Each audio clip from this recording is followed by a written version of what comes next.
Hola, ¿qué tal? Muy buenas noches, un gusto saludarlos. Soy Pascal Beltrán del Río y esto es Círculo de Ideas. La discusión del día de hoy va a comenzar con un tema internacional que creemos que lo amerita, la situación en Venezuela, donde ha habido protestas muy violentas en los últimos días, 3 muertos, 3 estudiantes que fallecieron en incidentes que no han sido totalmente aclarados aún, pero que han desatado indignación en muchos países. Un gobierno, el de Nicolás Maduro, que decidió sacar del aire a un canal de televisión y lanzó acusaciones de que la oposición había organizado en México las protestas violentas en contra de su gobierno. Pepe, buen día. ¿Qué implicaciones le ves al tema de Venezuela para la región y propiamente para el gobierno de Maduro? Pues yo creo que en efecto, como decías, sí, es pertinente, es oportuno, justamente por los impactos que puede tener la dramática situación que se está viviendo en Venezuela para toda la región. Yo creo que hay que comenzar diciendo que la situación de Venezuela, lo que está viviendo, no es nuevo.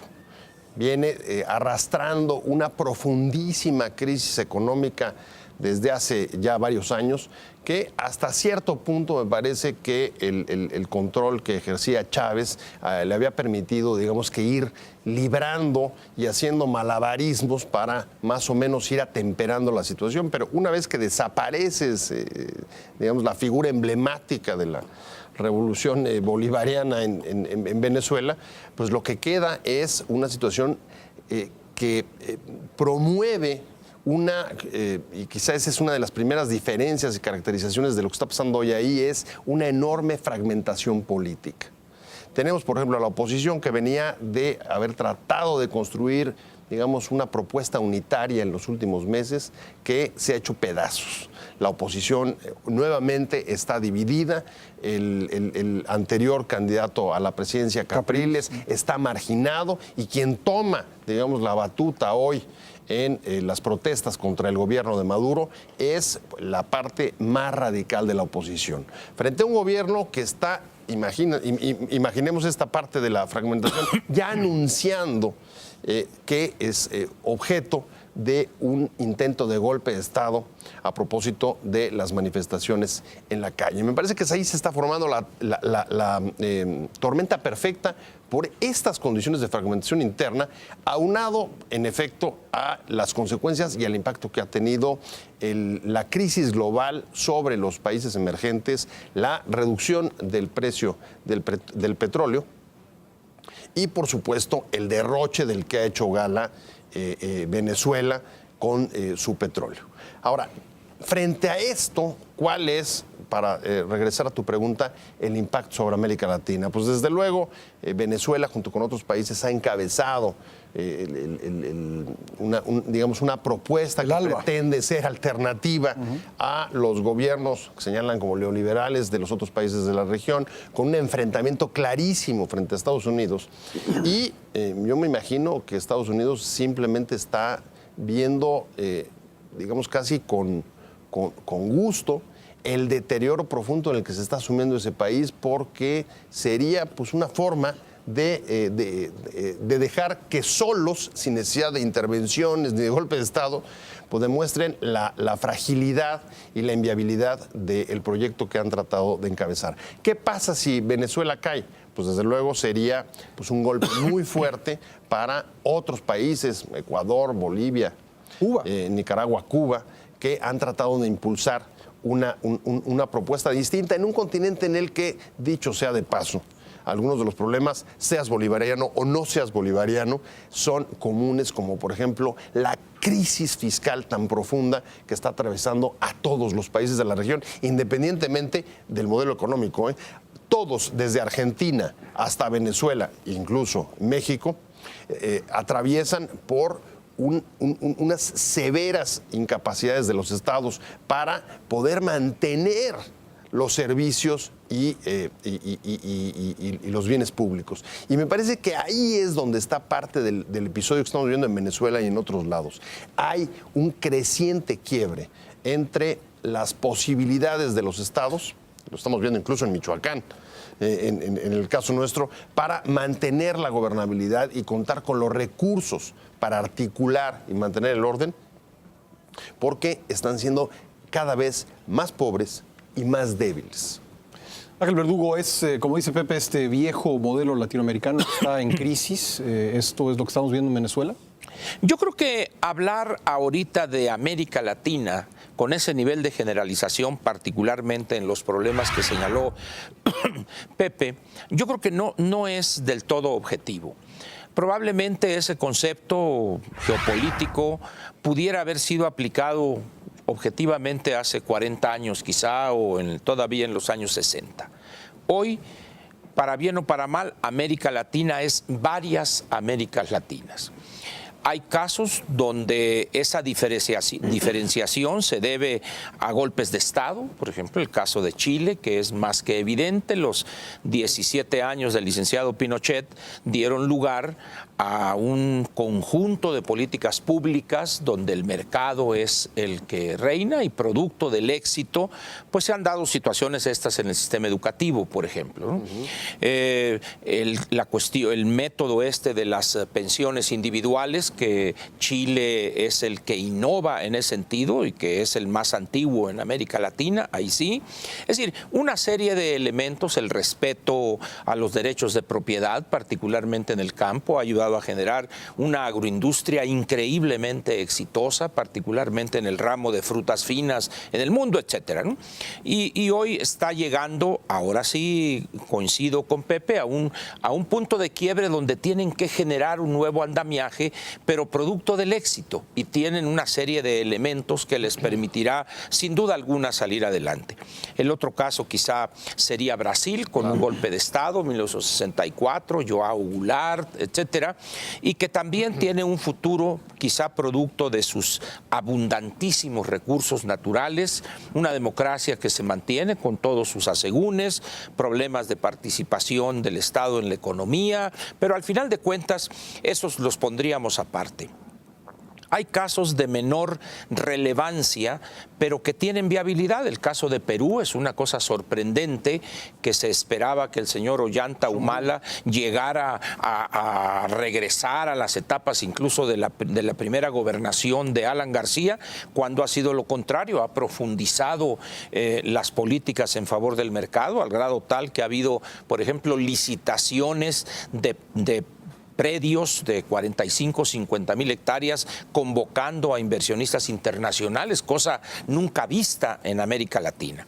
Y por otro lado, ahora sí tenemos esos viejos conceptos, Nicaragua, Bolivia, Ecuador, alguna parte de América Central, que se debate en los mismos viejos conflictos medio militaristas, no militaristas, etcétera, ¿no? Y México, que, como diría el clásico, se cuece aparte, donde avanzamos tantito pero retrocedemos mucho.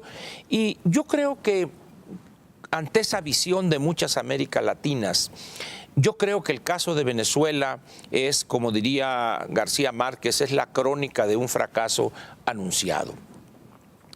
Pensar que el socialismo siglo XXI o siglo XXV o siglo XVI iba a prosperar en un país como Venezuela, casi monoexportador, que además creo que Paco, que estuvo allá en Venezuela, podrá darnos más datos en relación con la situación interna, pues era simplemente una ilusión juvenil. Y los otros países que se colgaron de ahí, en ese orden, Bolivia, Argentina, por ejemplo, fue salvada en un determinado momento cuando compraron 5 o 6 mil millones de bonos de su deuda, cuando aquel enfrentamiento con el Fondo Monetario Internacional. Y Cuba, que quizá es la que salga menos mal librada, producto de su situación de isla. Al final de cuentas, eso le permite controlar sus fronteras, el agua y los tiburones se encargan en buena parte de eso. En esas condiciones, pues yo creo que el gran preocupado ahorita más que los países de la región es Estados Unidos por las implicaciones internacionales que tiene. ¿Qué va a pasar en el momento en que caiga, si es posible caer un poco más, el régimen de Nicolás Maduro? Países como Bolivia, por ejemplo, Argentina misma, Ecuador, Nicaragua, Cuba, que dependen de una u otra manera o en mayor o menor medida de las dádivas, sea en especie, petróleo, o sea también en aportaciones en efectivo. Yo creo que ahorita el análisis quizá más profundo e integral de la situación venezolana y de las consecuencias, más que en estos países que he mencionado, está de parte de Estados Unidos por el rebote que tendría en la inestabilidad que se crearía en esa zona. Brasil, no obstante su fuerza o su situación, porque de alguna manera una parte de sus exportaciones van a Venezuela, no se diga el caso de Colombia, que tiene frontera. Es decir, hay una serie de situaciones ahí que van más allá del modelo o si tienen recursos en términos fiscales o no, sí, y de la contigüidad geográfica. Creo que es un problema que está poniendo a prueba o pondrá a prueba la convivencia política y geopolítica, ahora sí, del subcontinente o de lo que no es Estados Unidos y Canadá. Gracias, Ángel. Paco, ¿es una crisis económica, política por la desaparición de Chávez que mencionaba Pepe, o las dos cosas? Pues yo primero me gustaría explicar un poco de qué es Venezuela, porque además me tocó vivir exactamente cuándo se cocinó esta crisis. El problema de Venezuela es que Maduro no es Hugo Chávez. Ese es el primer problema y ese es el más importante de todos. El segundo problema que tiene Venezuela es que no es Latinoamérica. O sea, perdonen que vaya yo en contra de todo lo que ustedes digan. Caribe, sí. No, es un agujero que se abrió en la dimensión desconocida y ahí se hizo un país. Es de verdad una cosa muy complicada de creer. Yo la primera impresión que tuve cuando llegué, de entrada es un país tan complejo que el aeropuerto internacional de Caracas no está en Caracas y tiene 3 nombres. Es el aeropuerto de La Aurora, es el aeropuerto Hugo Chávez Frías y La Guaira. Tiene 3 nombres. De entrada el aeropuerto internacional. De ahí empiezan los problemas. Cuando tú sales de recoger tus maletas, lo primero que te encuentras es una playa de personas que te quieren comprar dólares a cierta cantidad y otra persona que se acerca no se los venda porque allá afuera se los van a comprar mucho más caros. El asunto de vender dólares en el mercado negro es un delito. Nada más que el que me dijo que no se los venda, que allá afuera se los van a comprar más caros, era un militar. Entonces, esa es Venezuela. Lo primero que hice llegando a Venezuela fue ir al Fuerte Tiuna, que es en donde estaban velando los restos de Hugo Chávez. No me dejará mentir mi compañero camarógrafo que cuando llegamos, lo primero que notamos, además de una gran cantidad de gente, era un olor a alcohol impresionante. O sea, era un olor a alcohol impresionante. Después de eso tuve la suerte de conocer a un coronel que era precisamente el guardia personal de Hugo Chávez. El caso de aquel que está atrás del presidente, el que siempre estaba detrás del presidente, y me cuenta una anécdota que también es una radiografía de Hugo Chávez, bueno, del país en general. Dice, no, es que ya estábamos muy preocupados por el comandante, porque ya los últimos días antes de que se fuera a Cuba, de repente empezaba a gritar y salíamos todos y dábamos la alarma porque dijimos que alguien se había metido y estaba en calzones con la espada de Simón Bolívar gritando los discursos desde el balcón de la casa presidencial. Así se estaba manejando ya Venezuela en ese entonces. Hice un recorrido que además de todo Hugo Chávez lo que tenía era un estricto control de la clase política, la cual no tiene Nicolás Maduro, porque no tiene ni la personalidad ni tampoco el talento que tiene. Ya a mí Hugo Chávez me caía muy mal por muchísimas cosas, ¿no? Porque me recordaba mucho a Abdalá Bucaram, presidente cantador de Ecuador y apostador. Pero el señor sabía contener el asunto. A mí me tocó también subir a una zona que se conoce como la zona 5 y la zona 10, que para hacer esto, además de todo, tienes que llegar con un delincuente, que además ellos te lo señalan, le tienes que dar, yo le dije, te doy $250 ahorita y $250 cuando me bajes, si no me pasa nada y a lo mejor hasta un premio más. Me subió. Lo primero que vi fue un tipo que traía una K-47 en un brazo y en la otra tenía un six de cervezas. Le dije, oye, ¿y así puedes caminar y todo? Sí, estamos tristes, pero el comandante me dio mi arma para defenderlo y me dio mi traguito, me lo da todas las semanas. Le Dije, oye, invítame a tu casa. Fuimos a casa de este hombre, había una cocina muy completa de acero inoxidable, una televisión de pantalla plana de 36 pulgadas, había también, pero estoy hablando de una casa que no tenía piso de cemento. ¿Y la cocina y la televisión provistas? Todo provisto. Y le dije, oye, ¿y esto? Ah, bueno, y horno de microondas, perdón. Le dije, ¿y esto? No, yo pago el equivalente, hicimos la cuenta de 12 pesos al mes durante 3 años porque lo demás me lo va a regalar el comandante. Venezuela no es un lugar en donde tengan un problema político como tal. Ahí hoy en día todavía y en ese momento más, Venezuela se dividió entre chavistas y no chavistas. Pero a los chavistas les falta Hugo Chávez.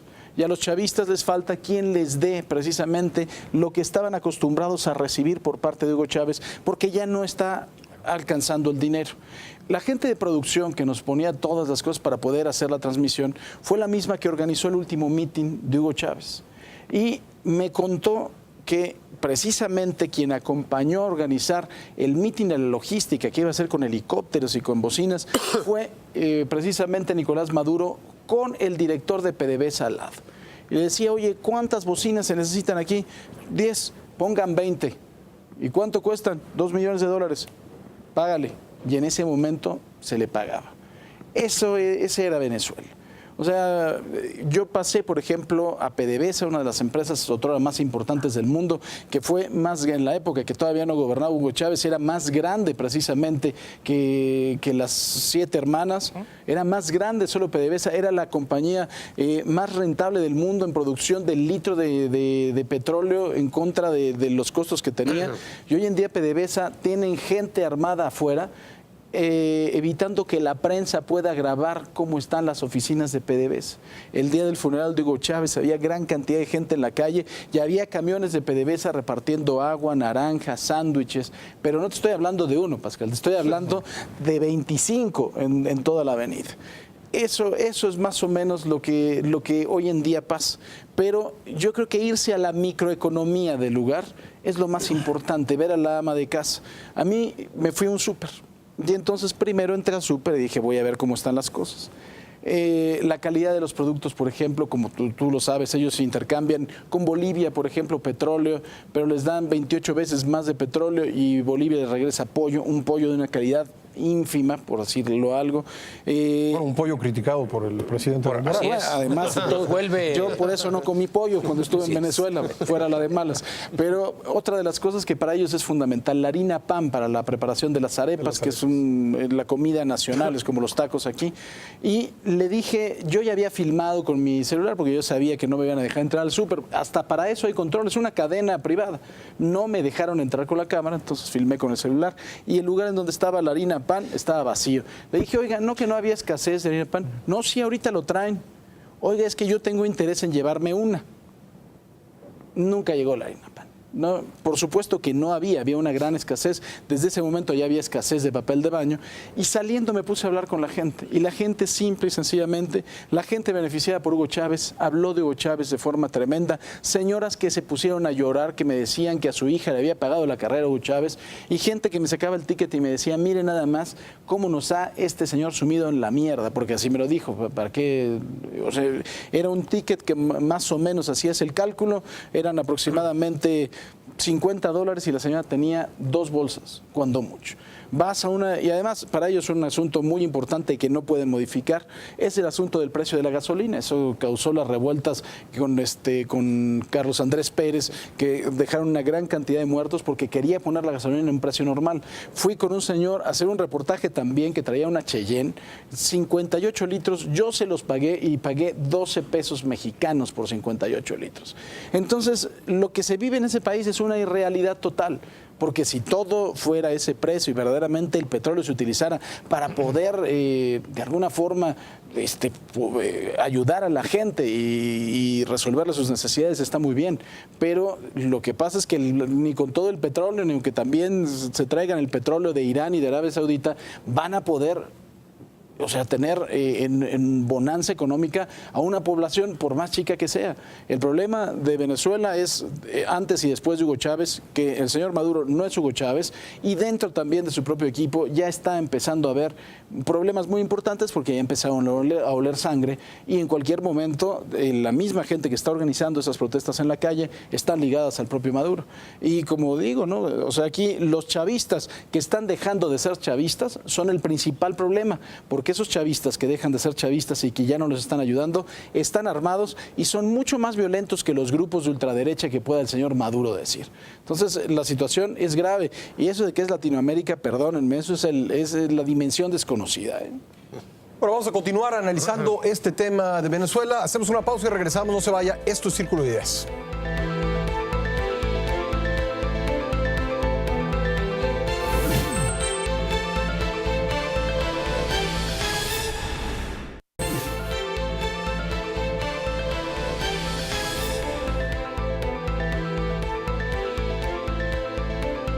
Regresamos a Círculo de Ideas. Estamos hablando de la crisis en Venezuela y las implicaciones para la región. José Luis Vargas.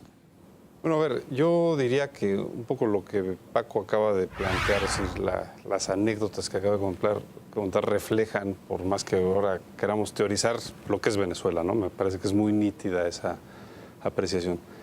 Pero creo que yo lo que diría es, en los años 80 y 90, en los cuales Mario Vargas Llosa acuñó el título para México de la dictadura perfecta, pues yo creo que en realidad a partir del año 2000, pues es la aplicación que tiene para Venezuela. ¿Por qué? Porque ese país con Hugo Chávez funcionaba en una dictadura, es decir, nadie le cabe duda que era una dictadura, pero una dictadura exitosa. ¿Por qué? Pues porque logró hacer un liderazgo en América, en Sudamérica, en toda la región, con Cuba, un equilibrio estratégico frente a los Estados Unidos y frente a otros países, que bien que mal, por más que muchos aquí seamos totalmente en contra de ese sistema, pero les funcionaba.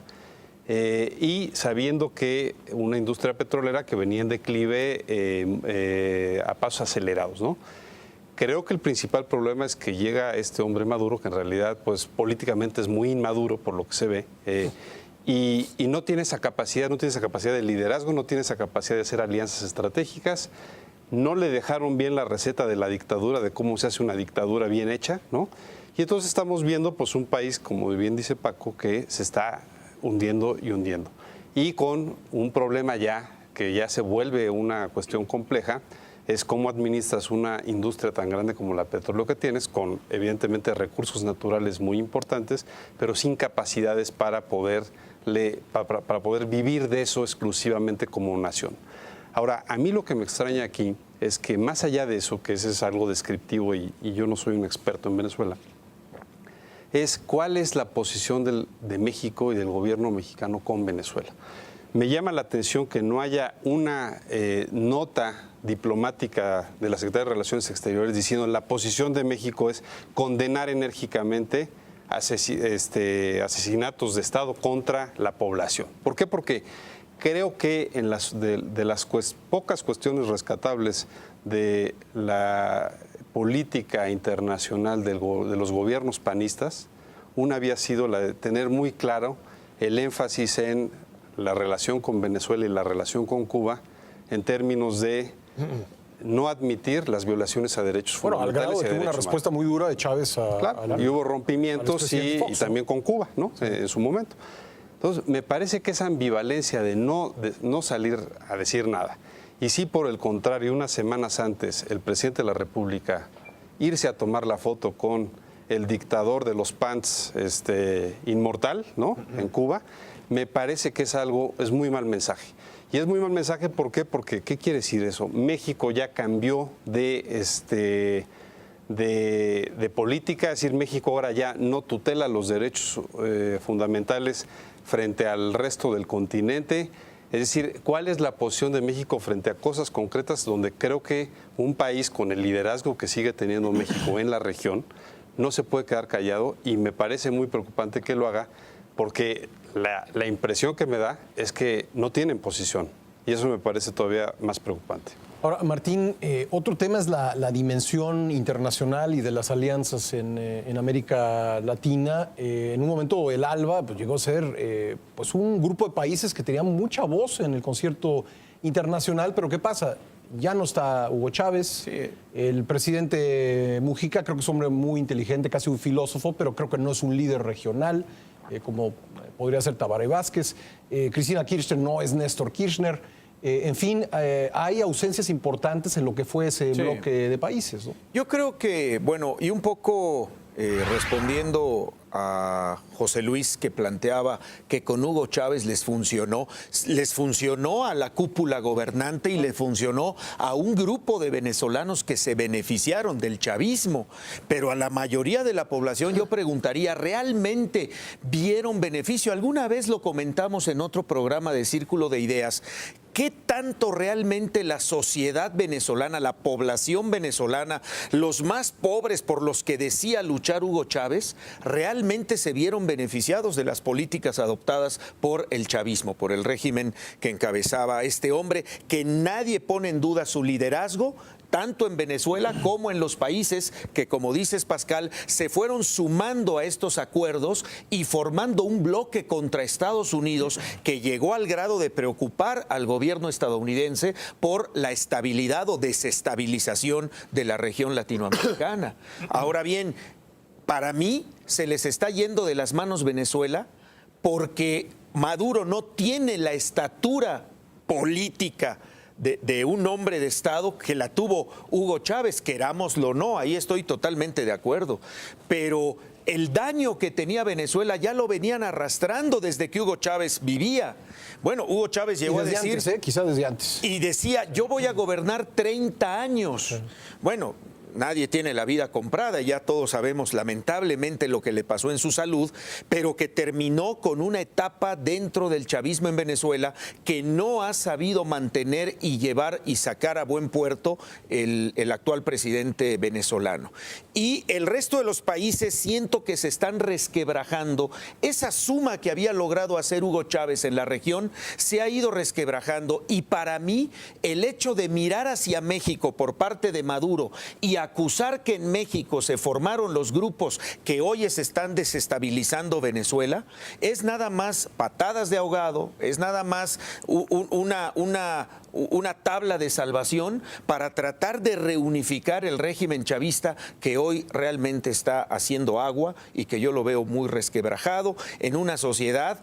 Digo, inducidos o no inducidos, quienes han salido a las calles en los últimos días, como lo hemos visto en las manifestaciones, y que han sido reprimidos por el gobierno de Maduro, creo que es un poco volver a meter en el escenario latinoamericano ese pleito por decir, Estados Unidos está usando otras herramientas para desestabilizarnos y para atacarnos y volver a ser víctimas. Y bueno, pues al rato a lo mejor otro pajarito le dirá a Maduro que algunos intelectuales en México han estado preparando a las fuerzas que según él están desestabilizando Venezuela. A Venezuela lo está desestabilizando pues la pobreza, la carencia de alimentos, la escasez, los problemas severos que está teniendo para darle a la gente pues lo esencial para llevar una vida digna, hombre. Creo que por ahí es donde tenemos que ver el asunto y además mirarnos a nosotros, mirarnos internamente.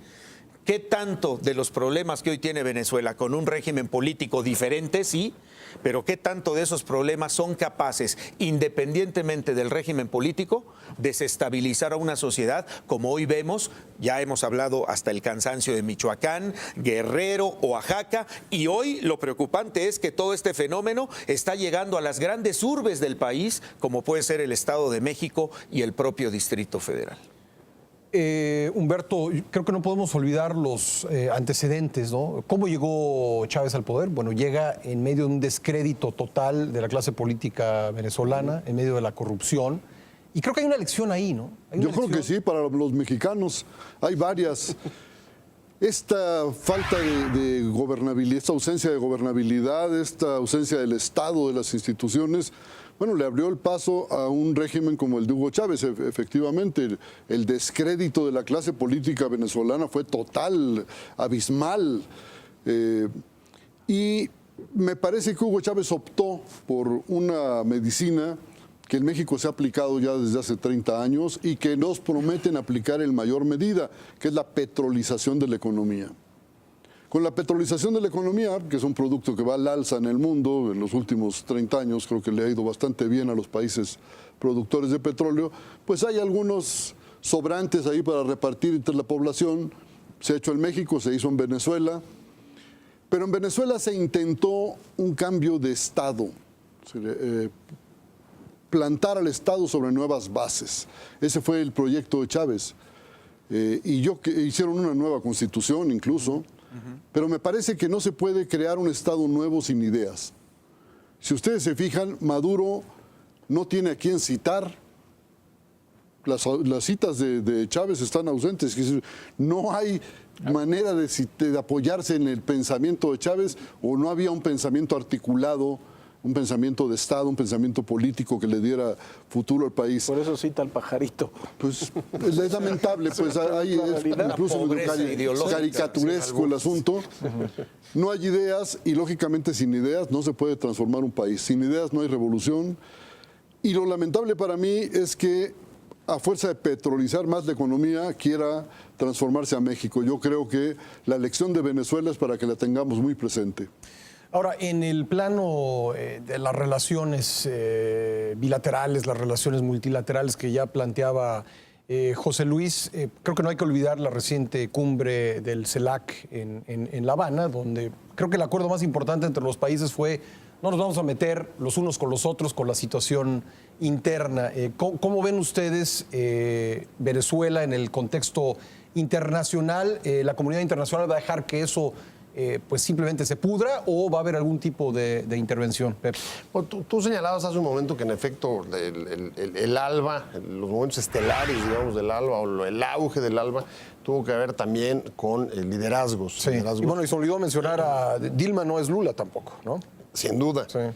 Pero a mí me gustaría agregar, para abordar, digamos, que la parte del contexto internacional y cómo puede reaccionar la comunidad y qué están haciendo los latinoamericanos, incluso México, frente a esto, es que, digamos que también los años de crecimiento del ALBA, de mayor fuerza, coincidieron también con momentos de boom económico o de altas tasas de crecimiento en América Latina, ¿no? La época de los emergentes que crecen, promesas, los commodities, ¿no? Viene para adelante, etcétera, etcétera, etcétera.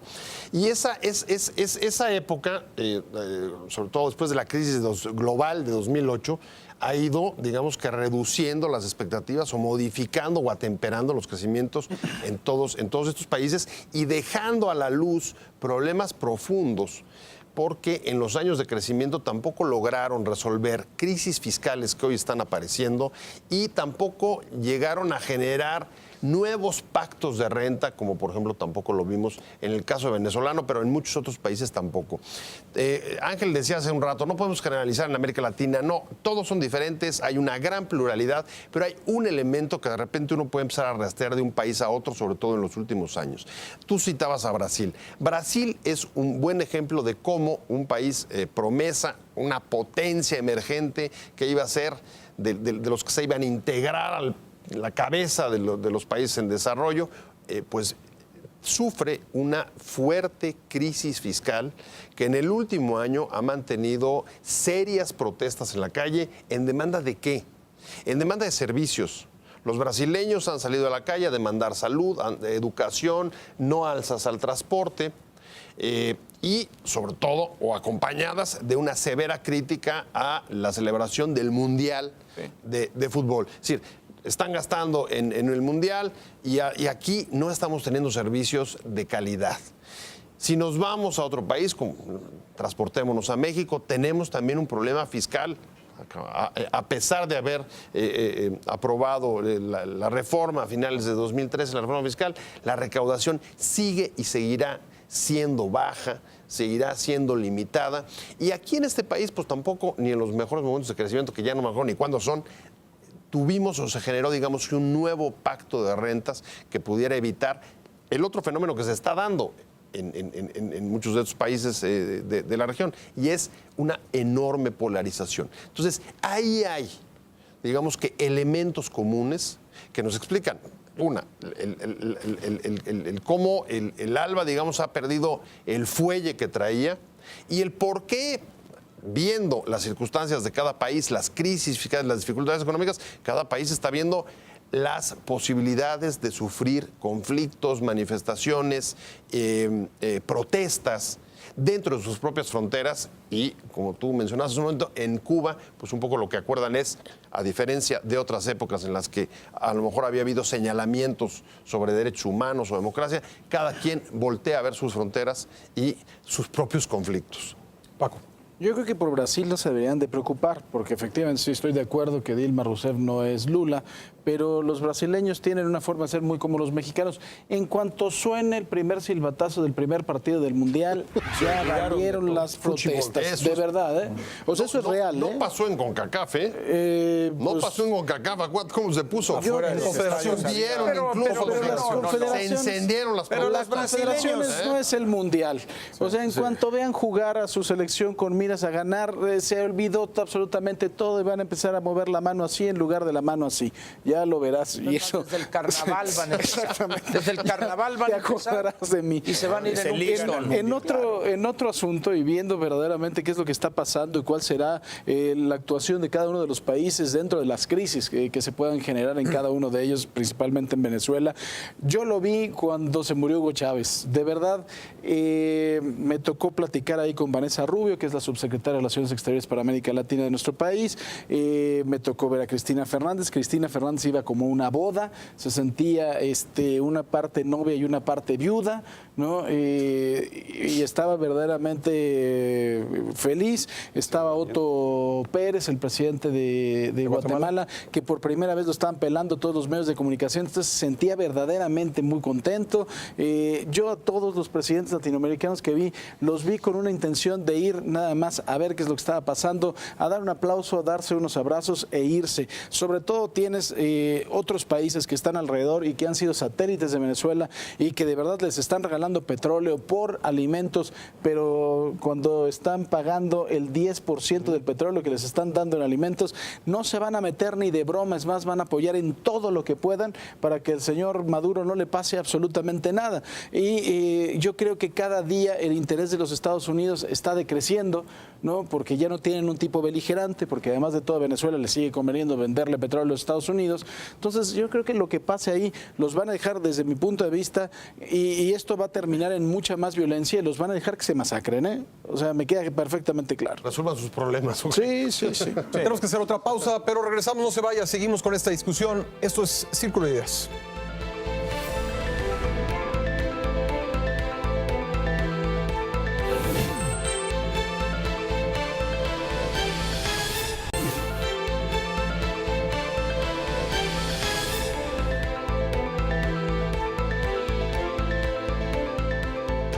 Regresamos a Círculo de Ideas, Ángel Verdugo. Yo creo que sujeto a que en algún otro programa tratemos las especificidades fiscales, es decir, volumen de captación de recursos como porcentaje del PIB, porque no es el tema ahorita, pero en lo que se refiere a Brasil creo que los datos de Pepe no son los correctos, pero eso lo veremos en una ocasión No, pero hablé de posterior. manifestaciones, Ángel. No, estabas hablando de la Conflictos cuestión social fiscal en la y de calle, no, demanda de eso no servicios, hay duda, no hay duda. ¿no? Trabajo, Pero, salud, transporte. repito, pues comparar fiscalmente el sistema tributario de Brasil ahorita con los demás, creo que no es objetivo, pero eso habrá oportunidad posterior de tratarlo. Venezuela es un caso interesante. Dicen que el filósofo Bacardía aseveró alguna vez que no hay borracho que coma lumbre.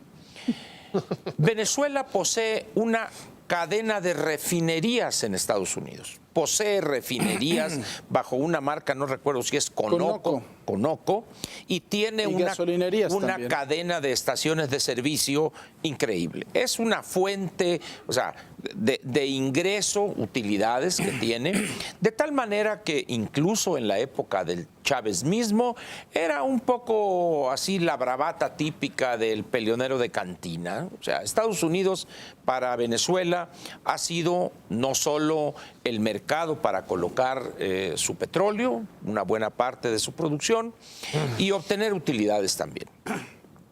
Sin embargo, las condiciones hoy en el mercado de la energía en Estados Unidos han convertido a Venezuela, igual que a México, poco a poco, si no en un papel insignificante, pero si tomamos lo que hay hoy y las proyecciones para los próximos 5 años, Venezuela y México podrían ser, en términos de petróleo para Estados Unidos, 2 países insignificantes. Por eso estamos viendo esta diversificación de mercados de México, que le vamos a vender 30,000 barriles mensuales a China y 5 baldes llenos de petróleo a Japón. Es decir, México, por una serie de razones, es muy difícil que pueda diversificar en un plazo relativamente corto la clientela o la cartera de clientes del petróleo. Entonces, estamos ante una situación realmente difícil, de la misma manera que Venezuela. ¿Por qué? Bueno, por toda esta corriente del shale gas y el shale oil, de los esquistos y las lutitas, de tal manera que Estados Unidos, que producía hace 3 o 4 años 5 millones de barriles diarios, ahorita produce 7,5 millones, con miras a incrementarse incluso. En esas condiciones, al convertirse cada vez en algo más insignificante o de una menor importancia estratégica para los Estados Unidos, Venezuela, y encontrarse, ¿qué les gusta? 10,000 kilómetros, 9,000 kilómetros, hace que los efectos se sientan de otra manera, no de manera directa. No es la frontera norte de México, por ejemplo, claro, con sus miles de maquiladoras, etcétera. Es otra cosa. De tal manera, pues, que esta declaración de Nicolás Maduro, en el sentido de que esto es un complot, esto es un golpe de Estado, yo creo que lo que está haciendo él mismo es: denme por favor un golpe, den un golpe como una forma de justificar, ya ven, ahí estaba la subversión. Yo pienso que no va a haber golpe en Venezuela, espero no equivocarme, en las próximas semanas o meses, hasta que quede probado que esa vía que habían escogido está totalmente desacreditada. Yo creo que eso es lo que vería yo en este momento. Ellos solitos van a... Así es, y que se pudran solos, como bien decía Paco.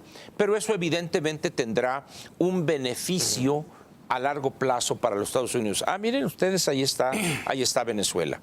Sin embargo, frente a esta situación, ¿cuál es el problema de México? Yo creo que, yo no sé qué pasa con la llegada de este nuevo equipo a Relaciones Exteriores. De repente planteamos que Turquía, una relación estratégica, y no termina de elevarse el avión presidencial cuando ya hay una redada y levantan hasta con el bolero fuera de las oficinas del Ministerio del Interior y policías y todo por un ring, una banda de corrupción tremenda. Vemos lo de Venezuela y vean lo que está pasando. Vamos a Cuba, obtenemos la foto ansiada por decenios y vean lo que está pasando en Cuba. En Cuba hay una crisis que se está gestando al grado tal de que Raúl Castro ha debido aceptar como una potencial salida el modelo de maquiladoras, que aquí estamos casi acabando con la gallina de los huevos de oro. De tal manera que como que esta indefinición de la que habló José Luis no alcanza todavía a ser sustituida por algo que reemplace a lo que teníamos, porque tampoco puede ser aquella complicidad de Cuba, la heroica, el comandante, el imperio, pero tampoco podemos decir pues que se friegue Cuba sola, es decir, porque nuestro futuro está al norte.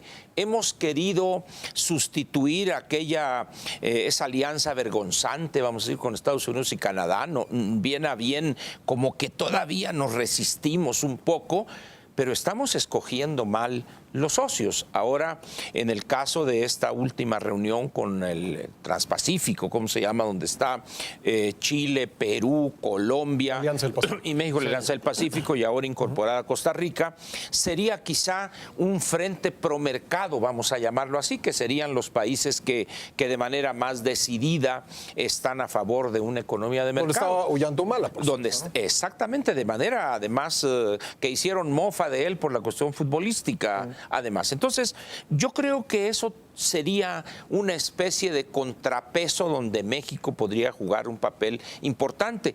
El problema es que eso tiene que cuajar en los próximos 10 o 15 años, no es inmediato. Entonces, ¿qué va a significar para México una situación de crisis más profunda que la de Venezuela? ¿Acaso veremos la situación que vimos en Chile en 73, donde se va a llenar nuestra embajada de peticionarios de asilo, por ejemplo?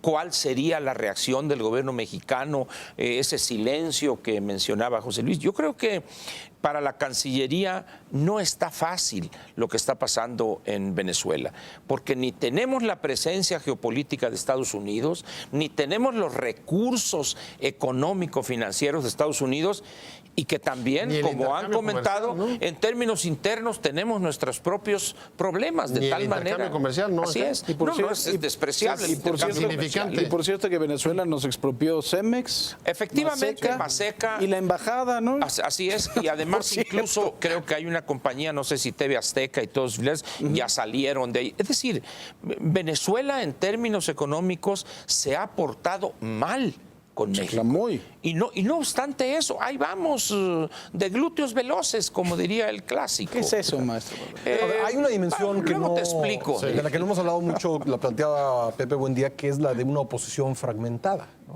No hay un acuerdo. Que es la más peligrosa, además. ¿Cómo ves este escenario, José Luis Vargas? Hablando de Venezuela. De Venezuela. Pues, a ver, es No, que... de México. Pero aquí también, en cierta forma. Pero es que creo que es un problema generalizado, ¿no? La oposición está fragmentada. Es un problema regional.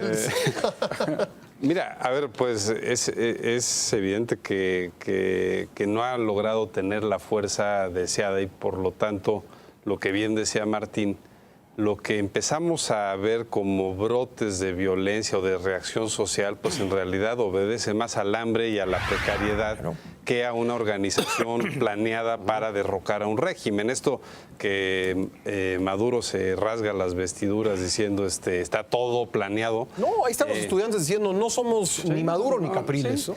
Y justo por eso vuelvo a sacar a colación lo de México, es decir, habiendo una cuestión de por medio, México tendría que responder inmediatamente y de manera enérgica, ¿no?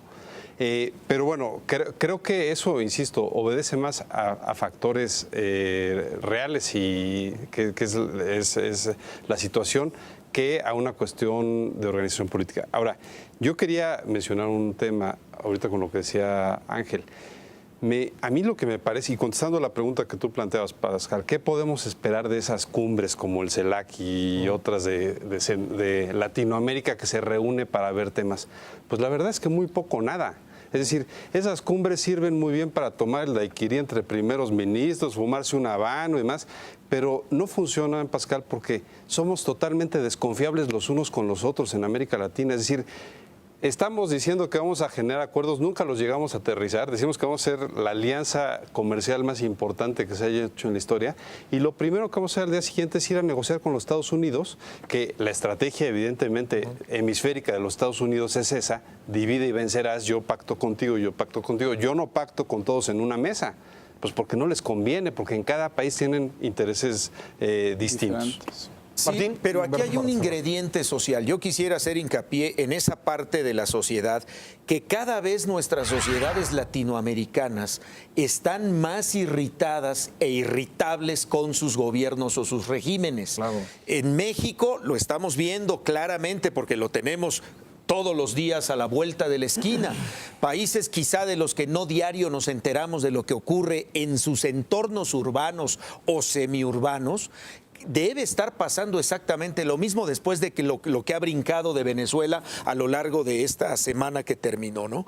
Entonces, yo sí creo que el factor social debe estar preocupando mucho tanto a Estados Unidos como potencia, también con sus propios problemas económicos y sociales internos con Barack Obama, y por otro lado, no nada más una oposición fragmentada, Pascal, sino una sociedad fragmentada, una sociedad que internamente está no cohesionada, sino dividida, y que eso es un ingrediente todavía mucho más riesgoso, mucho más peligroso para ver cada vez más efervescencia social en las calles, más grupos que estén pues desestabilizando estos regímenes políticos, y yo creo que ni a Estados Unidos ni al bloque latinoamericano en su conjunto le conviene en estos momentos pues una región totalmente desarticulada, inestable. Pero Martín, históricamente es lo que les ha convenido a los norteamericanos, históricamente, es decir, no han, justo ese es su punto de fortaleza. Ahora, Te toca cerrar, Humberto. yo creo que el gobierno venezolano, cualquier gobierno que tiene una relación más o menos tensa con Estados Unidos, debe partir del hecho de que Estados Unidos no se va a echar a dormir y que verá la manera de intervenir en esos países. Y me parece que... ¿Sería cuándo, no? Y me parece que estar repitiendo la denuncia contra Estados Unidos sin atacar las causas del conflicto no sirve para gran cosa, sin desplegar un esfuerzo diplomático. Y yo creo que a Venezuela le faltó eso. Tan malo es el entreguismo de algunos gobiernos que conocemos muy bien, como esa oposición chata, sin ideas, sin negociación. Me parece que Venezuela es un ejemplo muy triste porque es un país entrañable para mí, debe serlo para todos los latinoamericanos. Tenemos lazos que se remontan a principios del siglo XIX y me da mucha tristeza lo que pasa y sobre todo lo que puede pasar. Muchas gracias. Gracias a nuestros panelistas. Terminamos así otra emisión de Círculo de Ideas. Gracias a ustedes en casa por haber seguido el programa. Nos vemos aquí mismo en Excelsior Televisión próximo domingo a las 11 de la noche. Yo soy Pascal Beltrán del Río. Hasta entonces.